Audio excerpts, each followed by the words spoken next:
ଆକା ମା ଭୋଇ ପାନ ଗୁଆ ଖାଇ ତୋର ପାନ ଗୁଆ ତୋର ମାସକ ଧରମ ମୋର।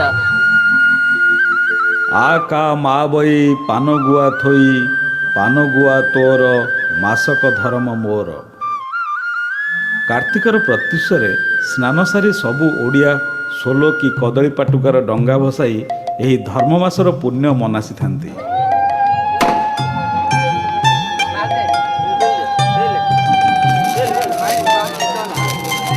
ସୁସଜ୍ଜିତ ଆଲୋକମାଳା ଆଉ ହୁଳୁହୁଳି ଧ୍ୱନିରେ ଉଛୁଳି ଉଠେ ସବୁଆଡ଼।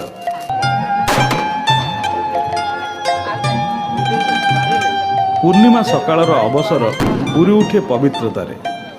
ଆଷାଢ଼ କାର୍ତ୍ତିକ ମାଘ ବୈଶାଖ ଏହି 4 ମାସ ସୂର୍ଯ୍ୟଙ୍କର ଅନନ୍ତ କାଳ। ତେଣୁ ଏହି ମାସମାନଙ୍କରେ ସୌରଦେବଙ୍କ ଉପାସନା ଦୃଷ୍ଟିରୁ ଏହା ଧର୍ମମାସ ଭାବେ ପରିଗଣିତ। ଏହି କାର୍ତ୍ତିକ ପୂର୍ଣ୍ଣିମା ସହ ଯୋଡ଼ା ଓଡ଼ିଶାର ପ୍ରାଚୀନ ଇତିହାସ।